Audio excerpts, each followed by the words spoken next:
செய்தியும் தனித்தனியா உங்களுக்கு சொல்லிட்டு வரேன். புரியுதுங்களா? இது எல்லாம் என்ன ஆகணும், சேர்த்தி பார்க்கணும். ஏன்னா ஒன்னா நடத்தும் போது இதெல்லாம் உங்களுக்கு புதுசு புதுசா இருக்கும். அதனால என்ன செய்யறோம், தனித்தனியா சொல்லிட்டு மீண்டும் எல்லாத்தையும் ஒட்டுக்கா பார்த்தரலாம். சரி, இப்போ இந்த அவத்தை என்ற ஒரு சொல் இருக்கு. அவத்தை, அவத்தை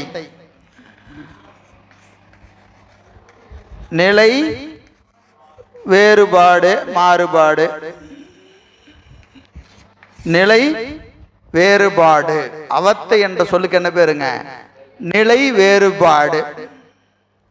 நிலை வேறுபாடு. ஒரு நிலையிலிருந்து இன்னொரு நிலைக்கு மாறுனா அதுக்கு என்ன பேரு, அவத்தைன்னு பேரு. அவத்தை. சரிங்களா? இந்த அவத்தை கேவலம், சகலம், சுத்தம். கேவலம், சகலம், சுத்தம். விரிவெல்லாம் இப்ப நடத்த போறதில்ல. கேவலம்னா என்ன, சகலம்னா என்ன, சுத்தம்னா என்ன, ஒரு டைட்டில் கார்டு மட்டும் தான் போட்டுட்டு இருக்கிறோம் எல்லாமே. சரியா? கேவலம் என்பது பிறவிக்கு வருவதற்கு முன். கேவலம் என்பது பிறவிக்கு வருவதற்கு முன். முதல்ல நம்ம பிறவிக்கு வராம இருந்திருப்போமா இல்லையா? ஒரு இது வரைக்கும் எத்தனை பிறவி பிறந்திருப்போம்? 1,00,000 பிறவி பிறந்திருப்போம்னு வச்சுக்கங்க. எத்தனை? தோராயமா 1,00,000 பிறவி பிறந்திருப்போம்.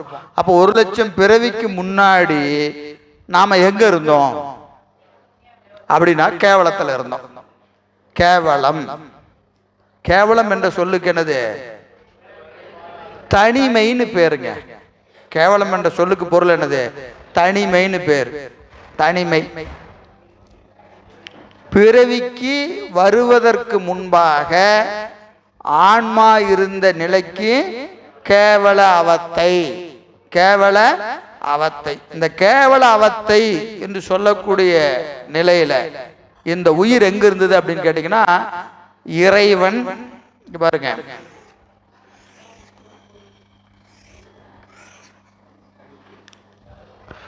இன்னொரு சொல்ல புதுசா சொல்லணும். நிறைய கலை சொற்கள் இன்னைக்கு உங்களுக்கு சொல்லிக்கிட்டே வருவேன். சரியா? அதெல்லாம் ஒண்ணு இல்லை, எல்லாம் திருப்பி திருப்பி படிக்க போற சொல்லுதான். வியாபகம்.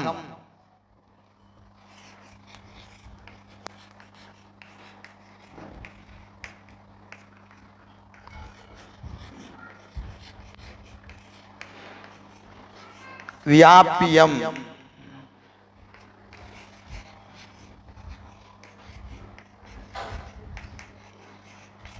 நான் அங்கிருந்து இங்க திருப்பி இங்க வரேன். ஒண்ணுக்குள்ள ஒண்ணு, ஒண்ணுக்குள்ள ஒண்ணுன்னு விரிச்சுக்கிட்டே போகுது. வியாபகம், வியாபியம், வியாத்தி. 3 சொல் சொல்லியிருக்கேன். வியாபகம், வியாபியம், வியாத்தி. வியாபகம் என்பதற்கு முழு நிறைவு. என்ன பேருங்க? முழு நிறைவு.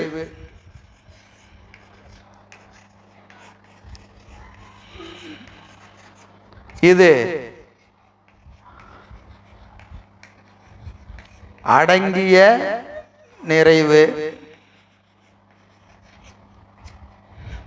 வியாத்தி கலப்பு, கலந்த நிறைவு.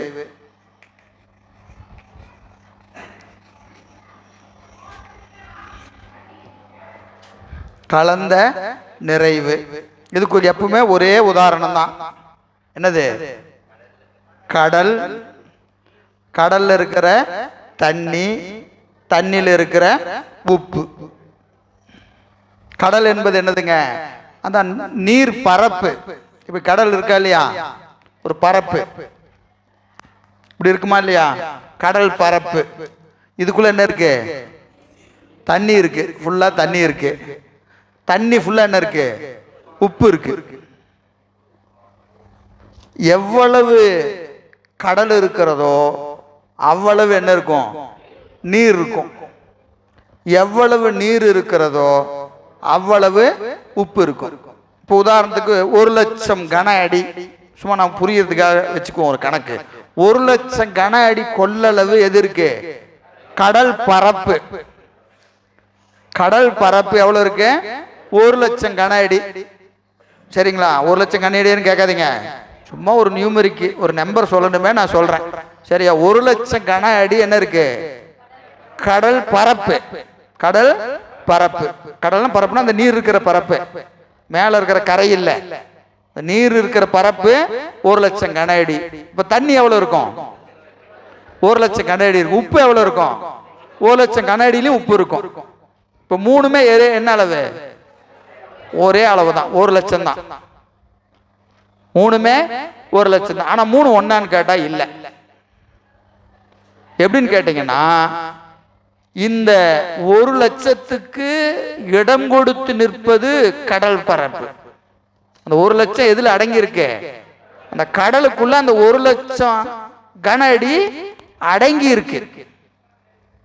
1,00,000 கன அடி அடங்கி இருக்கு. அதுக்குள்ள எவ்வளவு தண்ணி இருக்கிறதோ அவ்வளவு என்ன கலந்துருக்குது? உப்பு இருக்கு. புரியுதா இல்லைங்களா? புரியுதா இல்லையா? கொஞ்சம் நுட்பமான இடம். இந்த 1,00,000ன்னு சொல்றமா இல்லைங்களா, அதுல இன்னும் கொஞ்சம் நான் இது சித்தாந்தத்துக்கு சரியா வருமானு கூட எனக்கு தெரியல, புரியறதுக்காக இன்னொரு உதாரணம் சொல்றேன், சரிங்களா? ஏன்னா சில நேரங்கள்ல ஒரு சைவ சித்தாந்தத்துல ஒரு ஓமை சொல்லணும்னு சொன்னா ரொம்ப கவனமா சொல்லணும். ஏன்? ஓமைய மறுத்துட்டா கொள்கை மறுக்கப்பட்டதா பொருள். ஒரு நாம சொல்ற ஓமைய தப்புன்னு ப்ரூவ் பண்ணிட்டா என்னது? நான் சொன்ன செய்தி தப்பாயிடும். அதனால எப்பவுமே வழக்கமா நூல்ல என்ன சொல்லியிருக்கோம் அந்த உதாரணம் தான் சொல்லணும். நம்ம சௌரியத்துக்கு ஒரு உதாரணம் சொல்லக்கூடாது. சொன்னோம்னா என்ன ஆயிடும்? சில நேரத்தில் தப்பாயிடும், சில நேரத்தில் தப்பாயிரும். இருந்தாலும் உங்களுக்கு சில விஷயங்கள் புரியறதுக்காக நாங்கள் வேலை செய்கிற உதாரணம் எல்லாம் சொல்லுவோம். அதை அப்படியே புரிஞ்சுட்டா உதாரணத்தை விட்டுறணும். திருப்பி உதாரணத்துக்கு நீங்க எங்க வந்துடணும்? இங்க வந்துடணும். அந்த உதாரணத்துல நிக்க கூடாது. புரியுதா இல்லைங்களா? இப்போ ஒரு பலூன் இருக்குன்னு வச்சுக்கோங்க. பலூன்ல காத்த ஊதுறோம். இதே வச்சுங்க, ஒரு 2 லிட்டர் காத்து ஊதுறன்னு வச்சுக்கோங்க. இப்போ பலூன் எவ்வளவு இருக்கு? 2 லிட்டரு. உள்ள இருக்கிற காத்து 2 லிட்டர். ரெண்டும் ஒரே அளவான்னு கேட்டா இல்ல. ஏன்னு கேட்டீங்கன்னா, அந்த பலூனுடைய திக்னஸ் இருக்கு பாருங்க, சம் மைக்ரான். 1 மைக்ரானோ 1/2 மைக்ரானோ என்ன இருக்கும்? கொஞ்சம் கூட இருக்குமா இல்லையா? அப்போ ரெண்டும் ஒரே அளவு தான். ஆனால் ரெண்டுக்கும் எவ்வளவு இருக்கும்? ஒரு மைக்ரான் அளவுக்கு டிஃபரன்ஸ் இருக்கும். என்ன காரணம்னா, இந்த காற்றை தனக்குள்ளே அடக்கி நிற்பது பலூன். காற்றை அடக்கி நிற்பது பலூன். புரியுதா இல்லைங்களா? அது மாதிரிதான் கடலும். இது ஏன் இவ்வளவு தூரம் சொல்றேன்னு கேட்டீங்கன்னா, இந்த கடல் என்பது பதிக்கு ஓமை. கடல் என்பது பதிக்கு ஓமை. இந்த நீர் என்பது பசுவுக்கு ஓமை. அதுக்குள்ள இருக்கிற உப்பு ஆணவத்துக்கு ஓமை. ஆணவத்துக்கு ஓமை. மூணும் வியாபக பொருள் தான். மூணு வியாபகம். இல்லாத இடம் எதுவுமே இல்லை. எல்லா இடத்திலும் என்ன இருக்கிறது? பதி இருக்கிறது. எல்லா இடத்திலும் பசு இருக்கிறது. எல்லா இடத்திலும் பாசம் இருக்கிறது.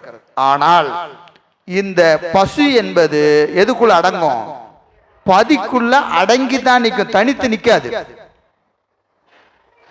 அதனுடைய அளவு என்ன இருக்கும்?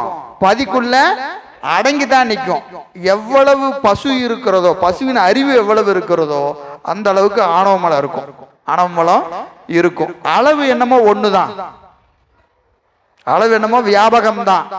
அந்த வித்தியாசத்தை சொல்றதுக்கு தான் 3 சொல் சொல்றாங்க. இந்த 3 என்னது? வியாபக பொருள் தான். ஆனா அதுக்குள்ள என்ன செஞ்சுட்டாங்க? 3 வேற வேற சொல்லு சொல்றாங்க. இது ஏன் 3 சொல்லுன்னா, அளவு என்னது? இந்த 3க்கு ஒரே அளவு தான். நான் சொன்ன 1,00,000ன்னு வச்சுக்கிட்டீங்கன்னா, இதுவும் 1,00,000 தான், இதுவும் 1,00,000 தான், இதுவும் 1,00,000 தான். அப்புறம் எதுக்கு தனித்தனியா ஒரு சொல்லு வைக்கணும்? வியாபகம்னு சொன்னா போதுமா இல்லையா? சொல்லாம என்ன செய்யறாங்க? வியாபியம், வியாப்தி, இந்த 2 சொல் ஏன் வருது அப்படின்னு நீங்க புரிஞ்சுக்கணும்.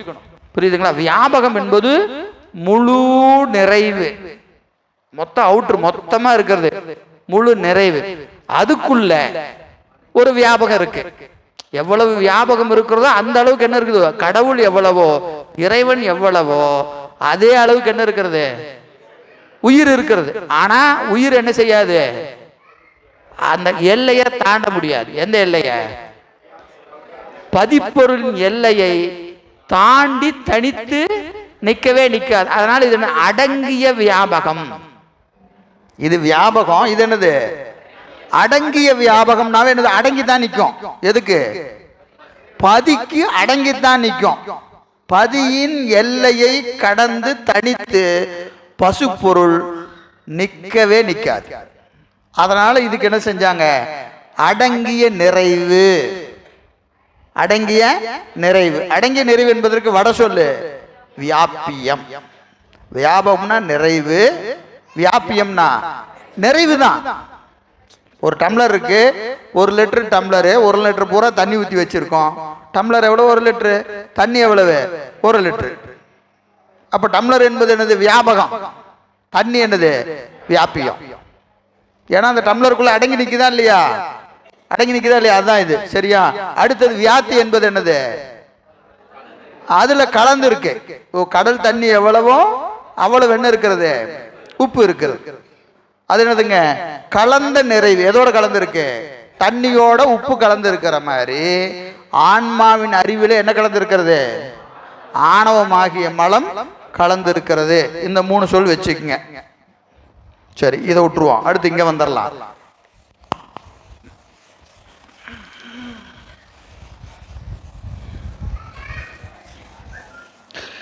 கேவல நிலை, பிறவிக்கு வாராத நிலை. இந்த நிலையில ஆன்மா எப்படி இருந்தது? உயிர் கூட்டல் ஆணவம்,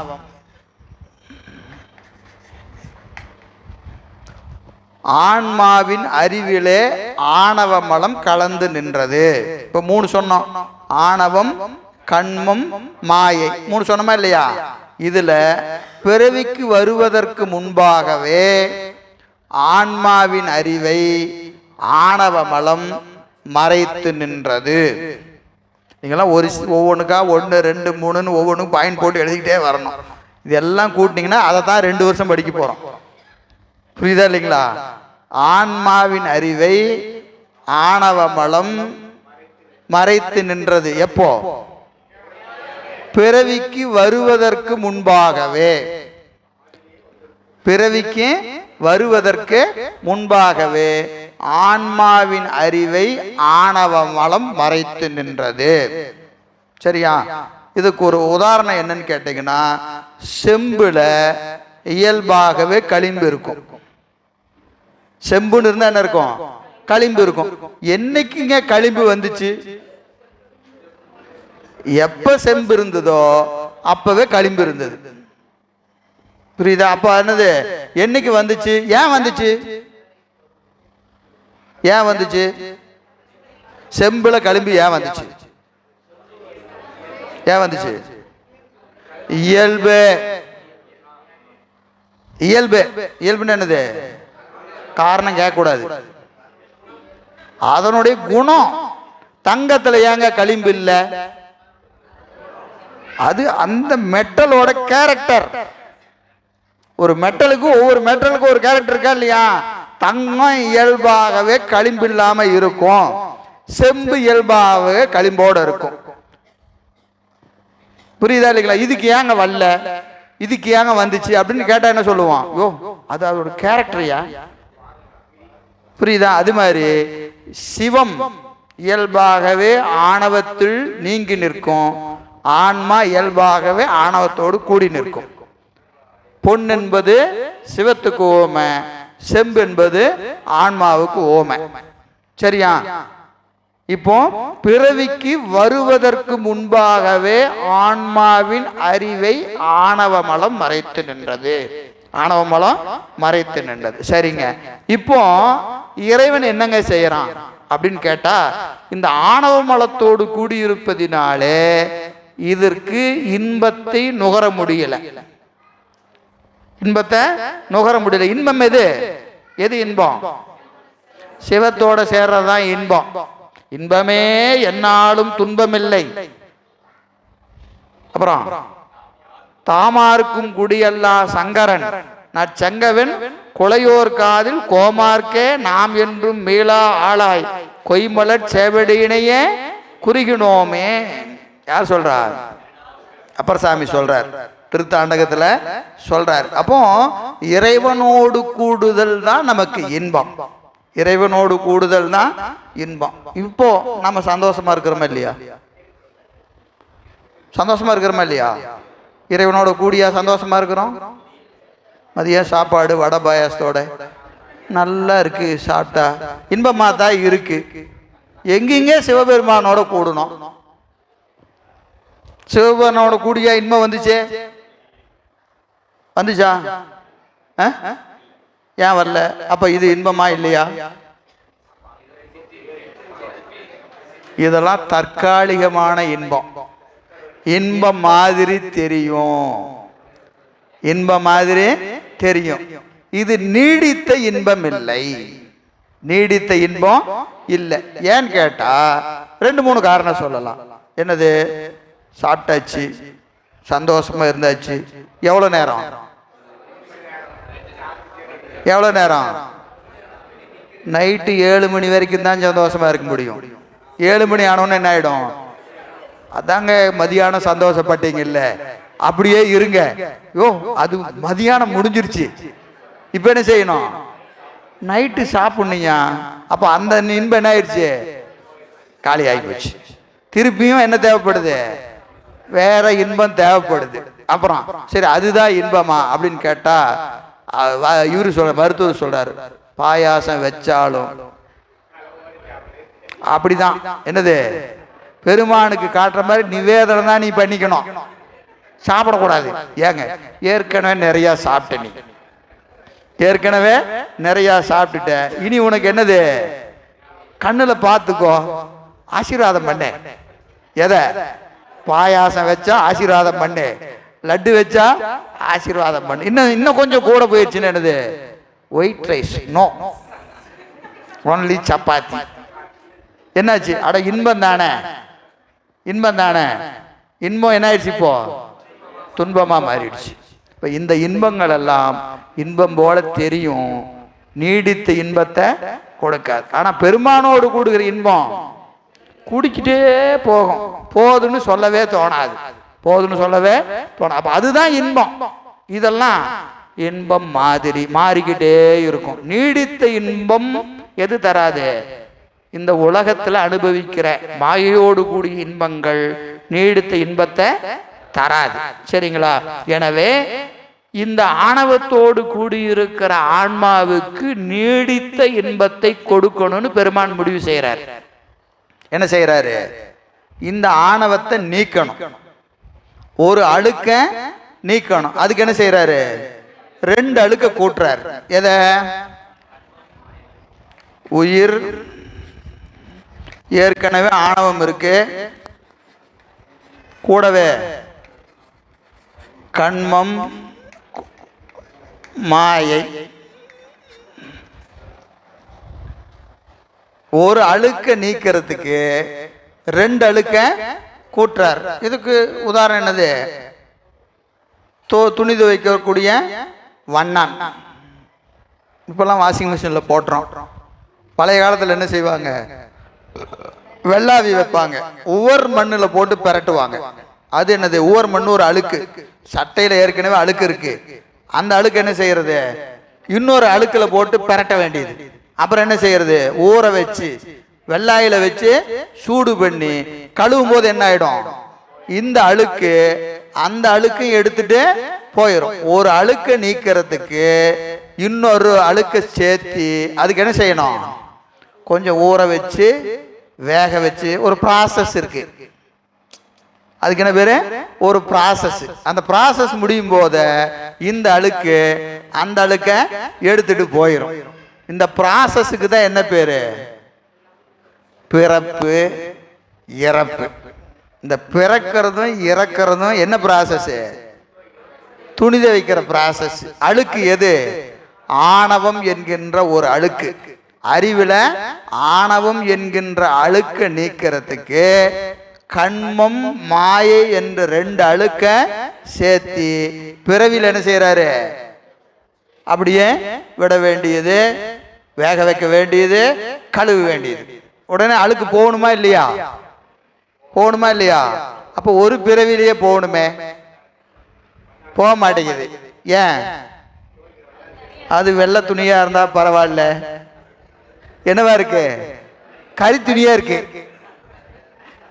கறி துணியா இருக்கு. அதனால என்ன செய்ய வேண்டியது இருக்குது? திருப்பி திருப்பி துவைக்க வேண்டியதுதான். எது வரைக்கும் துவைக்கணும்? அழுக்கு போற வரைக்கும் துவைக்க வேண்டியதுதான். அழுக்கு போற வரைக்கும் துவைக்க வேண்டியது. அதான் செஞ்சுட்டு இருக்கிறார். நினைந்துருகும் அடியாரை நைய வைத்தார். நினைந்துருகும் அடியாரை என்ன செஞ்சாரு? நைய வைத்தார். எதுக்கு? அடுத்த வரி சொன்னார், நில்லாமே தீவினைகள் நீங்க வைத்தார். நம்மகிட்ட இருக்கிற தீவினையெல்லாம் நீங்கணும்னு சொல்லி நம்மள என்ன செய்யறாராம்?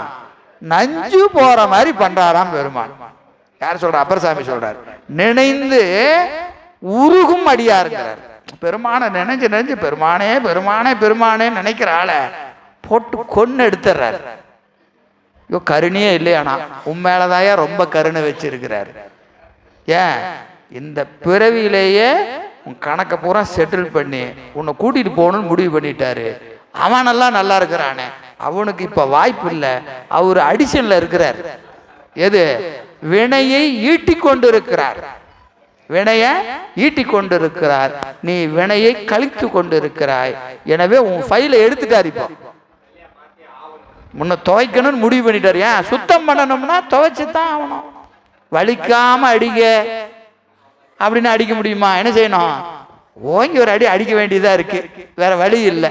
எனவே அதாங்க சொல்ற. எனவே உயிரோடு இயல்பாக கலந்திருக்கிற ஆணவ மலத்தை நீக்குவதற்காக கண்மம் மாயை என்ற ரெண்டையும் கூட்டி எங்க விடுறாரு? பிறவியில கொண்டு வந்து விடுறார். பிறவியில கொண்டு வந்து விடுகிறார். இந்த பிறவி நிலைக்கு சகலம்னு பேர். இது எத்தனை பிறப்பு? ஒரு 1,00,000 பிறப்பு. நான் திருப்பி திருப்பி அந்த ஒரு ஃபிகரை நான் திரும்ப திரும்ப சொல்றேன். ஏன்னா அப்பதான் நம்ம அறிவில் ஒரு 1,00,000 பிறப்புன்னு வச்சுக்கோங்க. முதல் பிறப்பிலிருந்து லட்சமாவது பிறப்பு, சரிங்களா? அந்த பிறவி இருக்கக்கூடிய டைம் டியூரேஷன் இருக்கா இல்லையா? கால அளவு. இது எத்தனை பிறப்பு, எத்தனை வருஷமா இருக்கலாம்? ஒரு 1000 வருஷம், 1,00,000 வருஷம், அப்படியே ஒரு கணக்கு வச்சுக்கோங்க. அந்த கால எல்லைக்கு தான் சகலம்னு பேர். சகலம் என்பது முதல் பிறப்பிலிருந்து கடைசி பிறப்பு வரைக்கும் இருக்கக்கூடிய கால எல்லை. கால எல்லைக்கு என்ன பேரு? சகலம்னு பேர். சரி, இந்த சுத்தம்னா என்னது? பிறவிய முடிச்சாச்சு, நல்லா துவைச்சு வெள்ளை ஆயிடுச்சு, எடுத்து என்ன செய்யறாரு? தன் திருவடி நீழலிலே பெருமான் இருத்துகிறான். திருவடி நீழலில பெருமான் இருத்துகிறான். அங்க அந்த உயிர் என்ன செஞ்சுக்கிட்டு இருக்கும்? இன்பத்தை நுகர்ந்து கொண்டே இருக்கும். கரைக்காலமையார் கேட்கிற மாதிரி, நீ ஆட வேண்டும், நான் பாட வேண்டும். அறவா நீ ஆடும்போது உன் அடியின் கீழ் நான் இருக்க.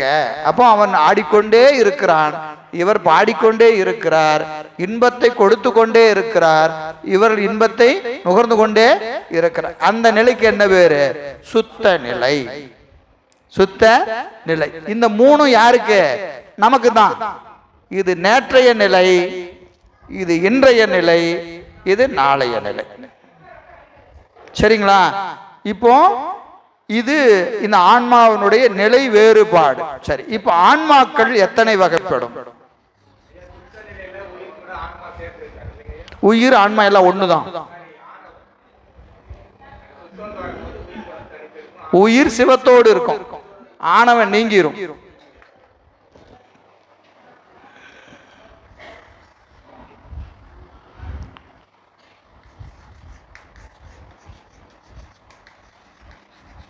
ஆன்மாக்கள் 3 வகைப்படும்.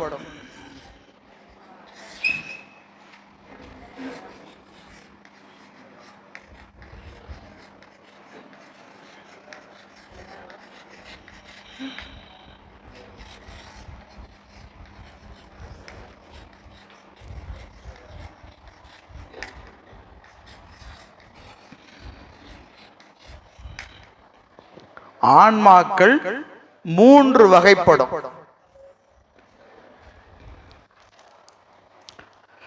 விஞ்ஞான கலர், எல்லாத்துக்கும் டீ கொடுங்க, குடிச்சிடும். Colour, பிரளயா colour, சகலர். 3 வகையான ஆன்மா உண்டு. 3 வகையான ஆன்மா உண்டு.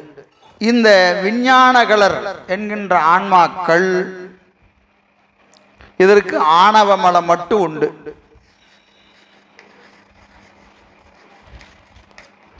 இங்க ஆணவம், கண்மம்,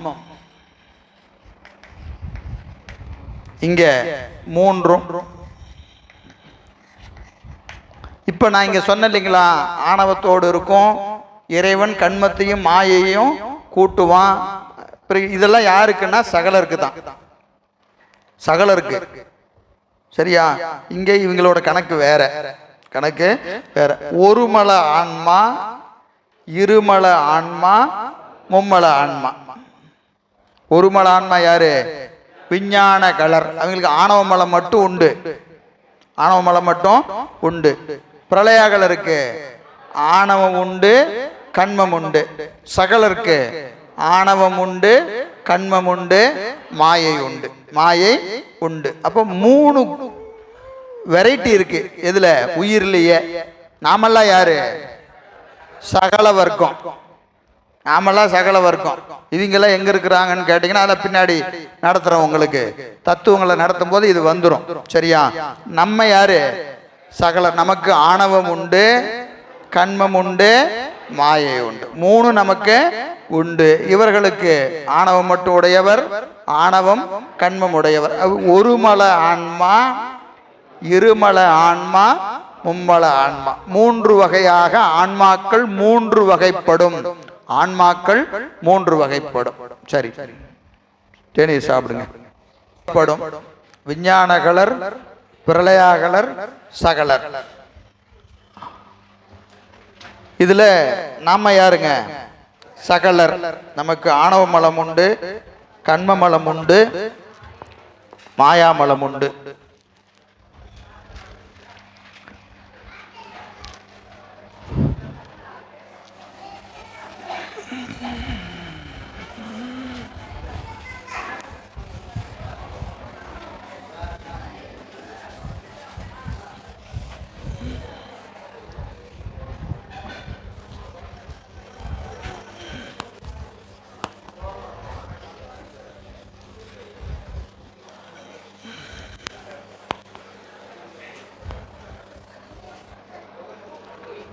இறைவன்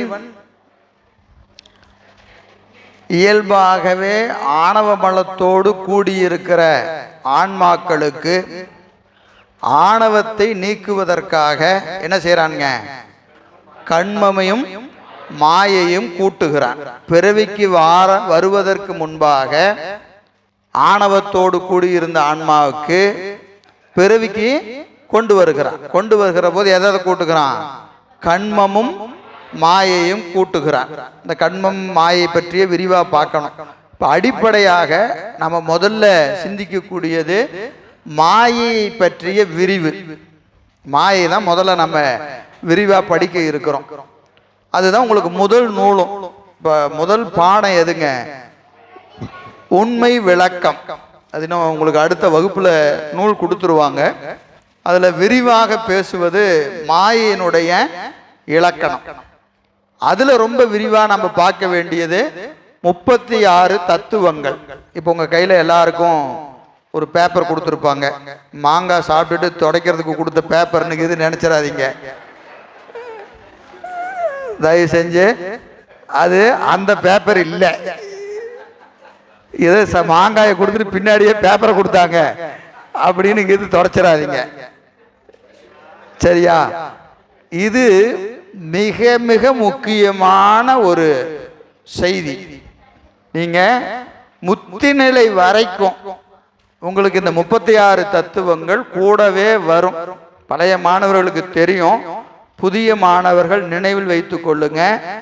இது உங்களுக்கு கண்ணம் மூடுனா இந்த 36 தத்துவங்கள் உங்களுக்கு வரிசையா வரணும், வரிசையா வரணும். எதுக்கு வருதுங்கிறதெல்லாம் பின்னாடி நீங்க சிவஞான போதம் படிக்கும் போது புரிந்து கொள்ளலாம். எங்க சுத்தினாலும் திரும்ப திரும்ப திரும்ப திரும்ப இந்த தத்துவம் உங்களுக்குள்ளேயே வருவோம். புரியுதுங்களா? அதனால இது ஒரு அடிப்படையான ஒரு வாய்ப்பாடு. சைவ சித்தாந்தம் படிக்கிறவங்க இந்த 36 தத்துவத்தையும் என்ன செஞ்சிருக்கணும்? மனப்பாடம் பண்ணிடணும். பைகாட் தான், வேற வழியே கிடையாது. ஆனா மிக முக்கியமான ஒரு செய்தி இந்த 36 தத்துவங்கள். இதனுடைய இன்றியமையாமை பின்னாடி பாடம் உங்களுக்கு எவ்வளவு பாடம் புரியுதோ அப்பெல்லாம் இதனுடைய தேவை தெரியும். பாடம் புரியலன்னா பேச்சே இல்லை, அதை பத்தி பேச வேண்டியதில்லை. பாடம் புரியணும்னா என்ன வேணும்? ரொம்ப ரொம்ப பேசிக். எது? அந்த 36. ஆனா முதல்ல இதுதான் ஒரு பெரிய விஷயமா தெரியும். என்னமோ காத்துல கயிறு திரிக்கிற மாதிரி இருக்கும். ஏன்னா இதுக்கு முன்னாடி நம்ம என்னது பார்த்ததும் இல்லை, கேட்டதும் இல்லை. சரிங்களா? அதனால ஏதோ ஒரு வித்தியாசமா தெரியும். ஒன்றும் பயப்பட வேண்டாம். இறைவன் நமக்கு கூட்டுகிற கருவிகள். இந்த உடம்பு, அறிவு, இதெல்லாம் ஏன் இப்படி இருக்குது, ஏன் இப்படி இருக்குதுன்னு கேட்டா அதுக்கு விடை என்ன இருக்கிறது? இந்த 36 தத்துவம் புரிஞ்சாதான் ஆன்மாவினுடைய மெக்கானிசம் சொல்றோமா இல்லைங்க? ஒவ்வொன்றுக்கும் ஒரு மெக்கானிசம் இருக்கா இல்லையா? அது மாதிரி இந்த உயிரினுடைய மெக்கானிசம் எங்க இருக்கிறதுங்க? இந்த 36 தத்துவங்கள்ல தான் இருக்கிறது. எல்லாமே இதுக்குள்ள அடங்கிருது. எனவே முதல்ல அடிப்படையாக தெரிய வேண்டிய செய்தி இந்த 36. இதுல தனியாவே இந்த 36 நடத்துறோம், தனியா நடத்துறோம். திருப்பியும் என்ன நடத்துவோம்? உண்மை விளக்கு நடத்தும் போது இதே 36 நடத்துவோம். சரிங்களா? இப்ப இன்னைக்கு அந்த பேர் அளவில் சொன்னோம்னா இதனுடைய விரிவுகளை எங்க பார்ப்போம்? முதல் பாடத்திலேயே அதெல்லாம் வந்துடும். ஏன்னா எதுவுமே ஒரு தடவை சொன்னா நமக்கு புரியாது. என்ன செய்யணும்? ஒரு 10 தடவை கேட்கணும். அதனால முதல்ல, ரெண்டாவது, மூணாவது சொல்ல சொல்ல முதல்ல ஒண்ணுமே புரியாம இருக்கும், அப்புறம் கொஞ்சம் புரியும், அப்படி கொஞ்சம் கொஞ்சமா விரிவா வரும். எனவே இந்த 36 தத்துவங்கள் என்பது மிக மிக அவசியமான ஒன்று. என்ன செய்யணும்? ஒரு நாளைக்கு ஒரு தடவை எடுத்து வீட்டில் டேபிள் மேல நீங்க எங்க அடிக்கடி பார்ப்பீங்களோ அந்த இடத்துல இந்த பேப்பரை வச்சுக்கணும். என்ன செய்யணும்? எடுத்து நாத விந்து சாதாக்கிய மகேஸ்வரம் சுத்த வித்தை, அப்புறம் இந்த பக்கம் காலம் மீதி கலை வித்தை அரா, அப்படி அதை ஒரு தடவை படிச்சு பார்க்கணும். படிச்சு பார்த்துட்டு வச்சிருங்க. திருப்பி காலையில, அடுத்த நாள் காலையில, இப்போ அடுத்த வகுப்புக்கு வர்றதுக்குள்ள குறைஞ்சபட்சம் இப்போ 2வது வாரம்னு வச்சுக்கோங்க, ஒரு 15 நாள் இருக்கு.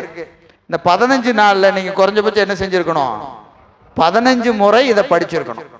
15 நாள்ல 15 முறை படிச்சிருக்கணும். இது முக்கியமானு கேட்டீங்கன்னா ரொம்ப ரொம்ப ரொம்ப ரொம்ப முக்கியம். நல்லா ஞாபகம் வச்சுங்க. சரியா? சரி, இப்ப அதை அப்படியே விரிவா பார்ப்போம். இப்போ இறைவன் கேவல நிலையில இருந்த உயிருக்கு, கேவல நிலையில இருந்த உயிருக்கு என்ன செய்யறான்? ஆணவத்தோடு கூடி இருந்த உயிருக்கு கண்மத்தையும் மாயையும் கூட்டுகிறான். மாயையும் கூட்டுகிறான். மாயை என்பது நமக்கு என்னவா வரும்? உடம்பு. இந்த உடம்பு மாயால் ஆனது. மாயாகாரியம்னு பேரு. இதுக்கு என்ன பேரு? மாயாகாரியம். இந்த உடம்புக்குள்ள இருக்கக்கூடிய அந்த இன்டர்னல் பார்ட்ஸ் இருக்கா இல்லையா, அதுதான் என்னது? தத்துவங்கள். தத்துவங்கள். சரிங்களா? இப்ப பாருங்க, பதி, பசு, பாசம். இதுல நான் கொஞ்சம் அந்த முறையை கொஞ்சம் மாற்றி எழுதுறேன் என்னோட சௌகரியத்துக்காக. ஆணவம், கண்மம், மாயை. இப்ப இந்த பசு எதோடு இருந்தது? ஆணவத்தோடு இருந்தது. இறைவன் என்ன செய்யறானுங்க? இந்த உயிருக்கு மாயையிலே இருந்து உடம்ப கூட்டுகிறான். மாயிலிருந்து உடம்ப கூட்டி கொடுக்கிறான். அந்த கூட்டுகிற முறை தான் இப்ப நீங்க வச்சிருக்கிற அந்த சார்ட் கையில இருக்கா இல்லைங்களா? எதை எப்படி படைக்கிறாங்கிறதா உங்க கையில இருக்கிற அந்த வரைபடம். சரி, இப்ப பாருங்க, இந்த பதிக்கு நான் ஏற்கனவே சொன்னேன், 2 இலக்கணம் சொன்னேன். சொரூப லட்சணம், தடத்த லட்சணம். சொரூப லட்சணம், தடத்த லட்சணம் 2 சொன்னா இல்லைங்களா? இந்த பதிப்பொருள் சொரூப லட்சணத்தில் இருக்கிற போது இதற்கு என்ன பேரு? சிவம்னு பேரு. சிவம்.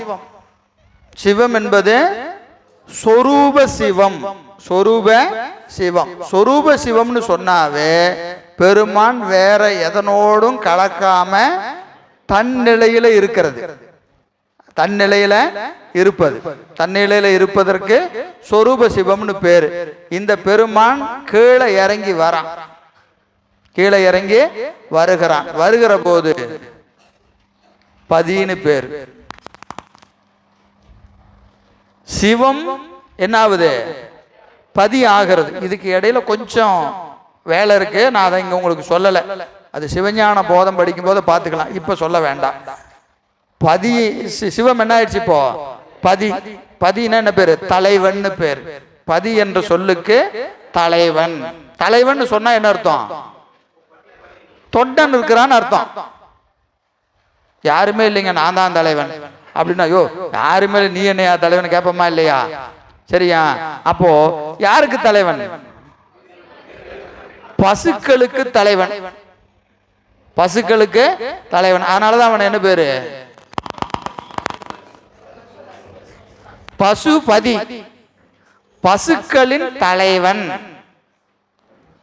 பசுக்களின் தலைவன். இப்ப பசுபதின்னு சொன்னாவே அவன் கீழே வந்துட்டான்னு அர்த்தம். என் கூட என்ன வந்துருச்சு? உயிர் வந்துருச்சு. நான் தலைவன் ஆகிவிட்டேன்னு என்ன அர்த்தம்? தொண்டனும் வந்துட்டான்னு அர்த்தம். யாருமே இல்லைங்க, நான் பாட்டுக்கு இருக்கிறேன்னா. இப்ப எனக்கு தொண்டனை பத்தி கவலை இல்லை.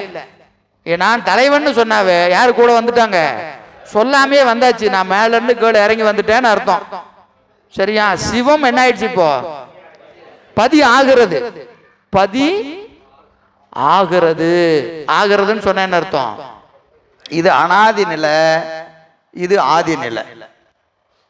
நான் சொன்ன ஞாபகம் இருக்கு? அனாதி ஆதி. அனாதி என்பது என்னைக்குமே இருக்கிறது அனாதி. இது என்னது? ஆதி.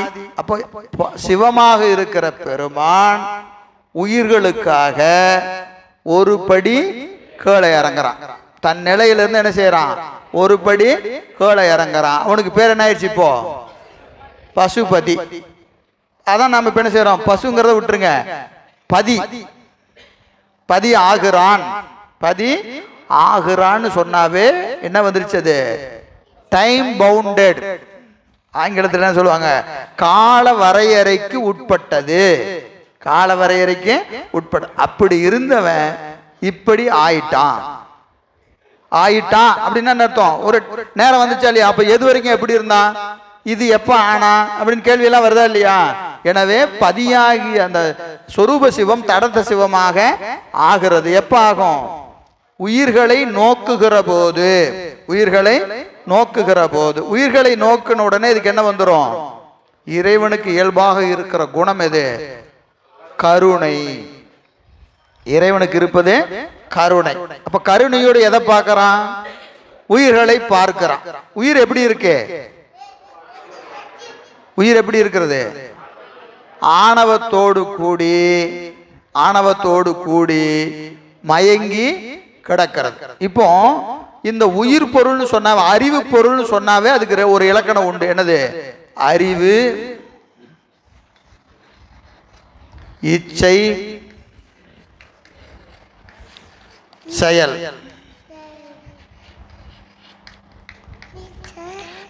அறிவுடைய பொருள்னு சொன்னாவே இந்த மூணு வந்துரும். என்ன வரும்? அறிவு, இச்சை, செயல். இதை இன்னொரு மாதிரி சொல்லலாம்.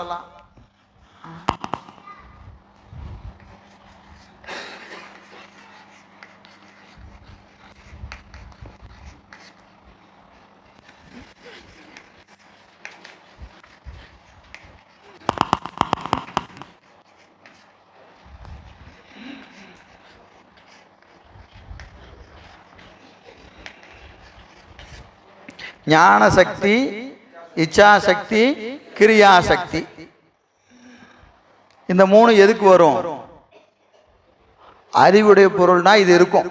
ஆன்மாவுக்கு என்ன உண்டு? இச்சாசக்தி உண்டு, கிரியாசக்தி உண்டு, ஞான சக்தி உண்டு. பெருமானுக்கும் இச்சாசக்தி உண்டு, கிரியாசக்தி உண்டு, ஞான சக்தி உண்டு. உயிருக்கும் உண்டு, சிவத்துக்கும் உண்டு. சிவத்துக்கும் உண்டு. ஒரே மாதிரி இருக்காது.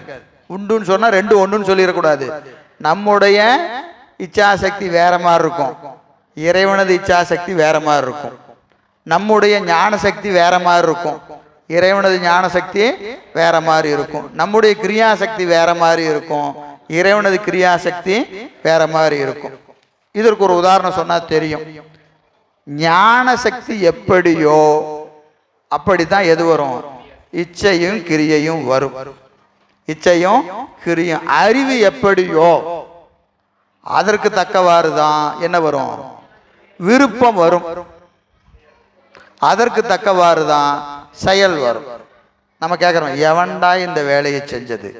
அறிவு இருக்கா இல்லையா? கேட்குறோமா இல்லையா? ஏன்? செயலை பார்த்தாவே தெரிஞ்சிடும் அவன் அறிவு எந்த லட்சணத்தில் இருக்குது. சொல்றோமா இல்லையா? அறிவு இருக்கிறவன் எவனாச்சும் இதை செய்வானாயா? கேட்குறோமா இல்லையா? ஏன்? செயல் எதோடு சம்மந்தப்படுது?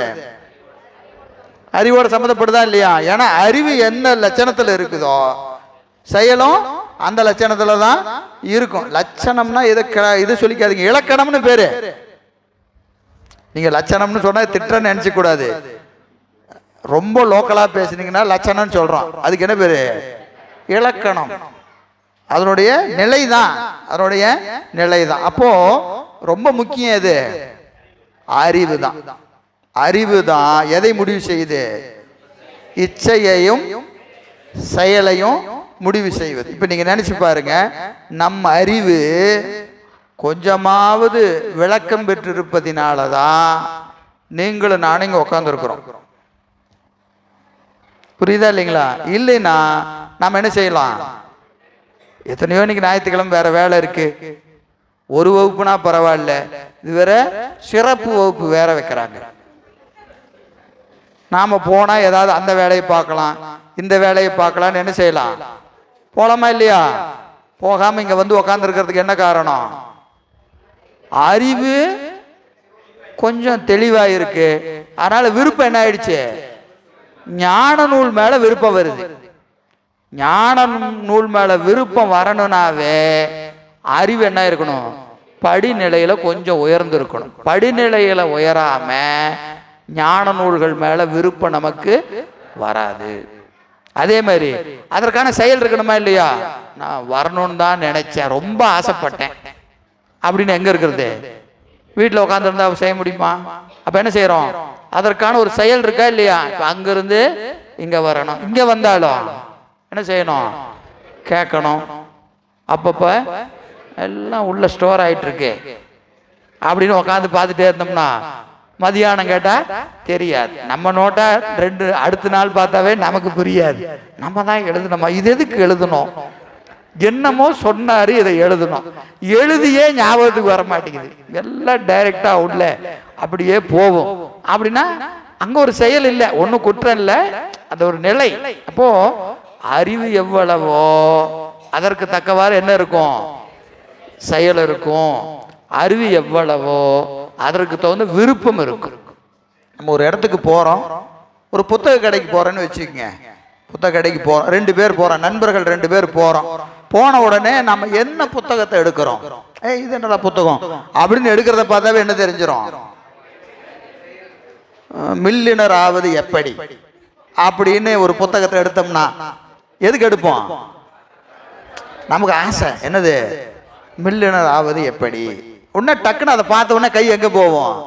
அங்க போவோம். இதே திருவாசகம், அடா எடுயா அந்த புத்தகத்தை, புத்தகம் தான் எடுக்கிறோம். அப்ப எந்த புத்தகத்தை எடுக்கிறோங்கிறத வச்சு நம்ம விருப்பம் தெரியுதா இல்லையா? அறிவு தெரியுதா இல்லையா?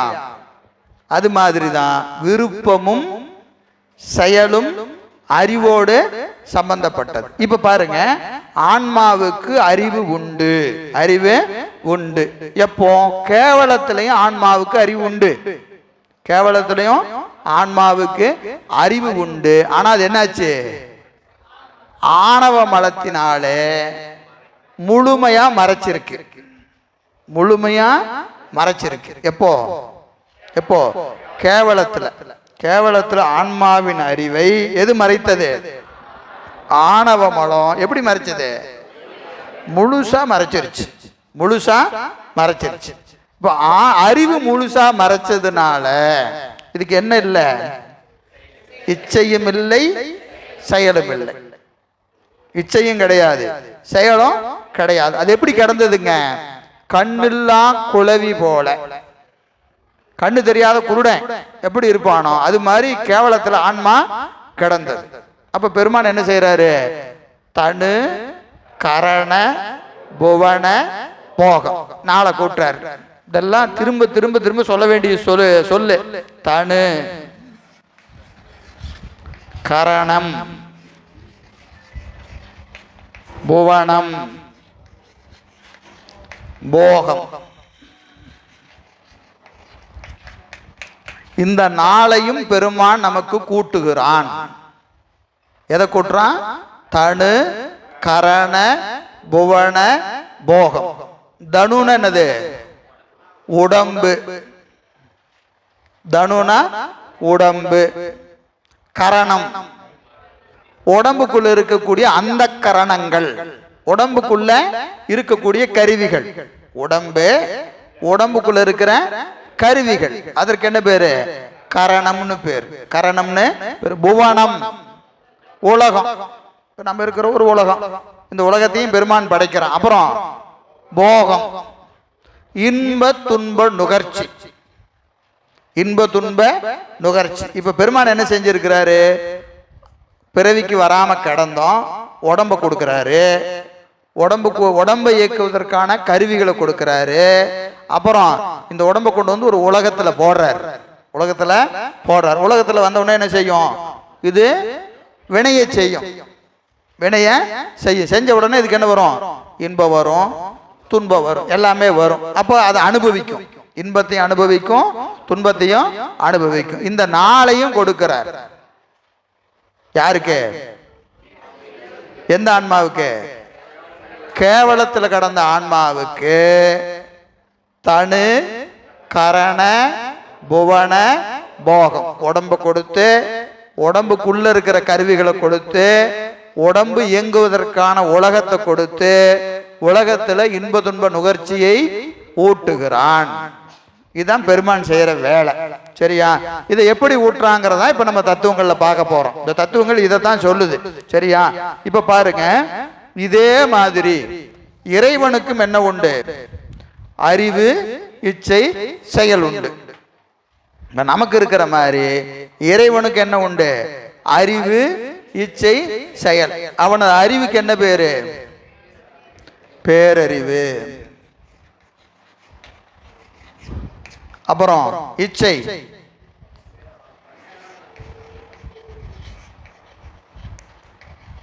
பெரும் கருணை.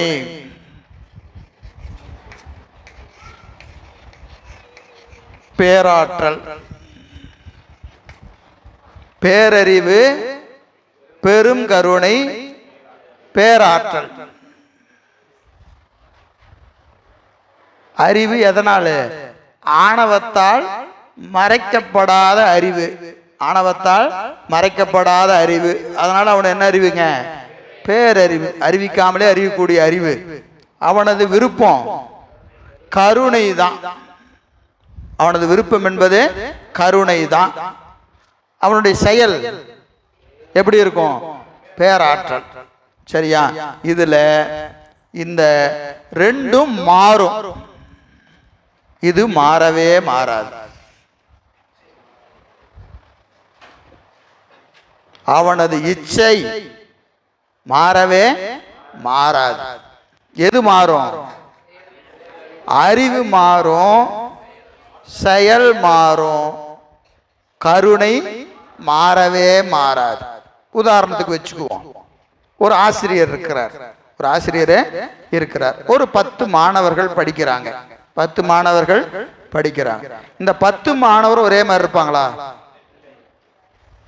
ஒவ்வொருத்தரும் ஒரு மாதிரி. நல்லா படிக்கிறவன், சுமாரா படிக்கிறவன், சுத்தமா படிக்காதவன். இந்த 10 மாணவருக்கும் ஆசிரியர் என்ன செய்யறாரு? பாடம் நடத்துறார். ஆசிரியர் நோக்கம் என்னது? இந்த 10 பேர்த்தையும் பாஸ் பண்ண வைக்கணும். இந்த இதுல அவருக்கு ஏதாவது மாற்றம் உண்டா? 10 பேத்துக்கு அவர் நோக்கம் என்னது?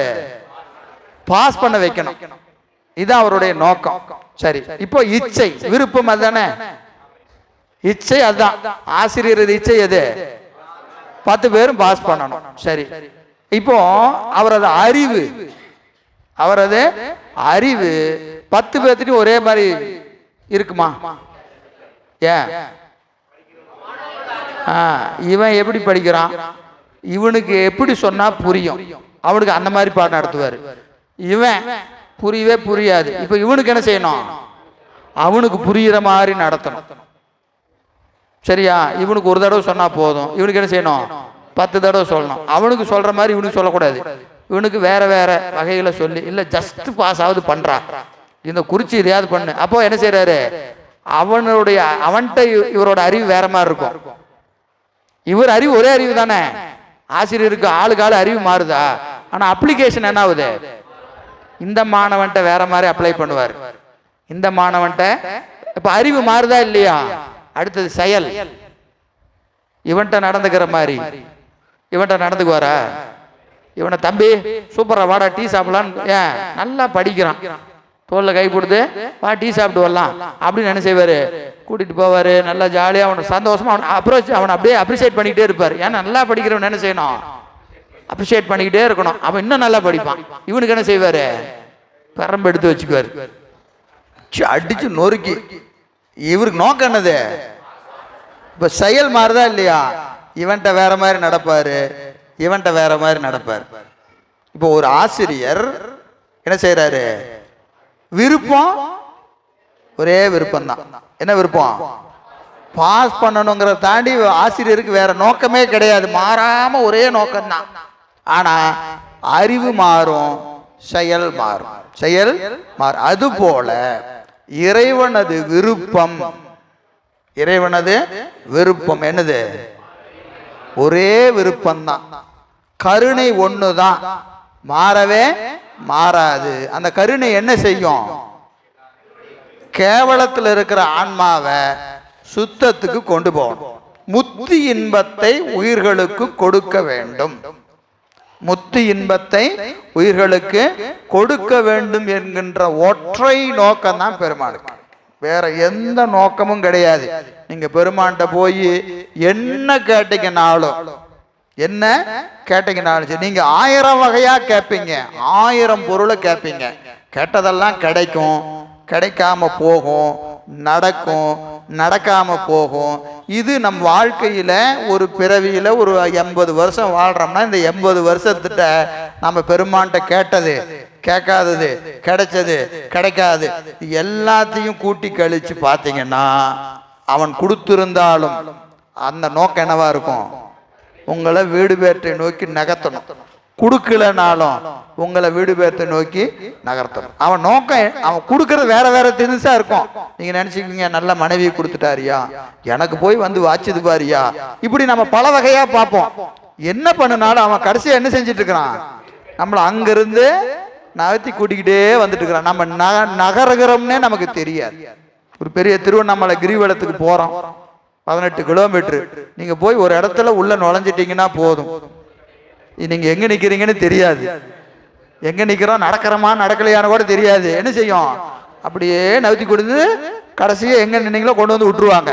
அது மாதிரி தான் பிறவியில பெருமா நம்ம நகர்த்திக்கிட்டு இருக்கிறான்.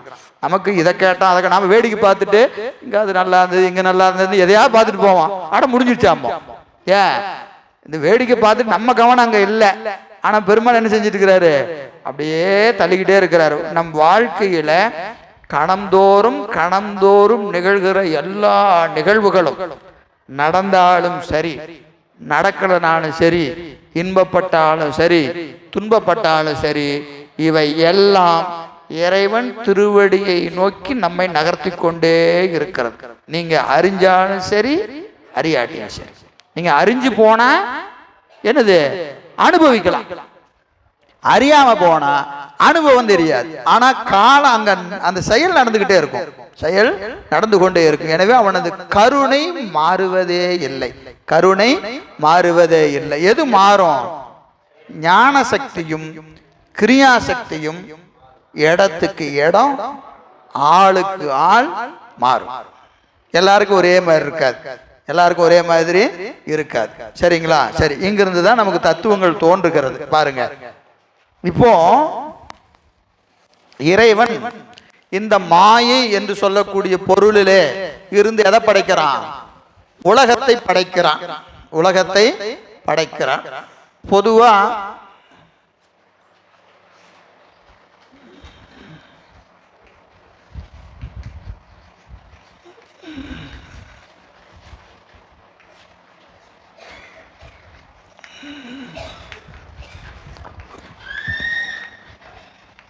இந்த மாயை என்பது ஒரு பொருள், ரெண்டு பொருள் கிடையாது. ஒரு பொருள், ஆனா ரெண்டு பகுதியை உடையது. ரெண்டு பகுதியை உடையது. எதுங்க?